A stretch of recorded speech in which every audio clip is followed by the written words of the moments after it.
started in music when I was very young. I remember being 7 years old and taking piano lessons and playing in talent shows and recitals and church offertories and all that sort of thing. I was the accompanist for choirs at church, and really eventually got to where I was leading worship every week.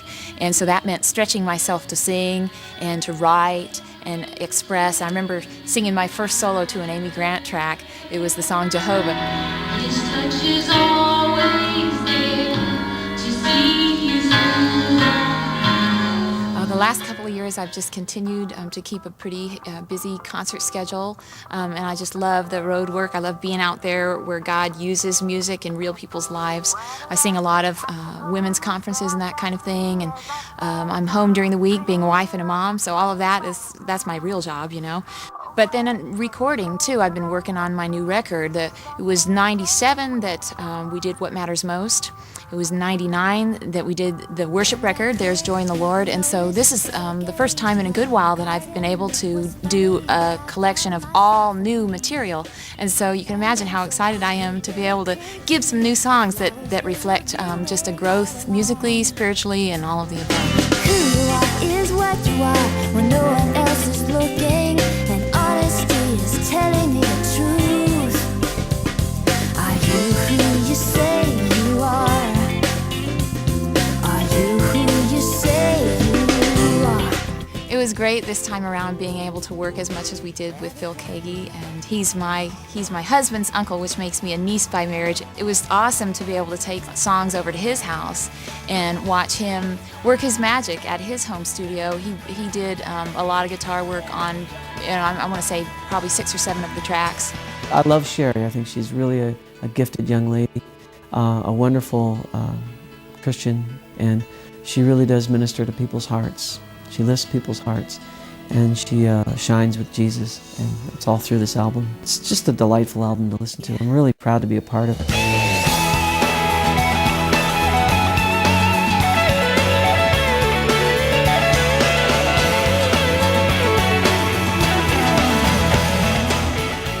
The title cut of the record is Let's Fly, and that's a music video that we just shot.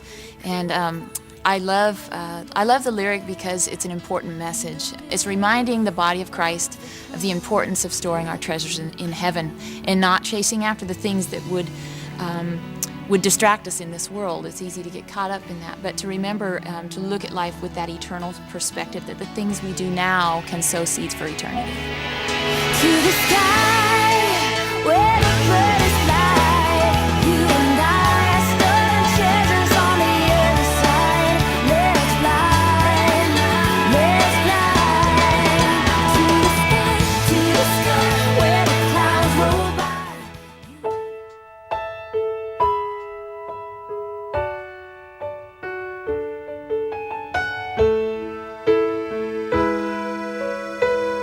Say You Love Me is a song that I wrote really about perfectionism, as I realized that I was focused on my works and trying to earn God's favor instead of focusing on the finished work at the cross.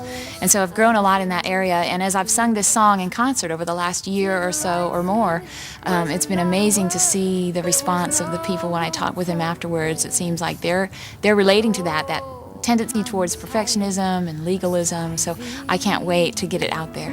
Say you love me anyway. Say you love me just because, and I'll not deny your sacrifice as if it weren't enough.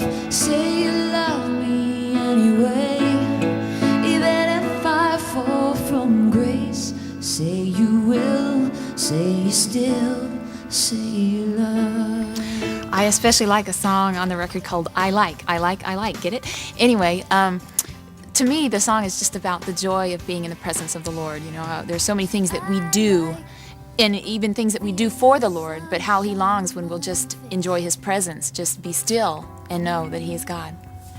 I like just sitting around on a fine, fine day. I like the way you make me feel inside, and I like the way you love me, just can't hide it. Lord, I like you for more than what you do. I like being with you. In my concerts, I love to include audience members. I love to get people on stage with me to sing and have fun. I think that it just sort of breaks the ice a little bit. I love to involve the children in any way that I can. I love to spend some time in worship, after we've been reminded of all the truths of who God is through my music. Hopefully then the response is to worship, so we have some intimate moments where it's just me and the piano and we're singing to the Lord. But hopefully by the end, I've charged them up to just be excited about their faith and to go out and share the love of Christ with the world. Lord, more than anything that I could do, I like being with you.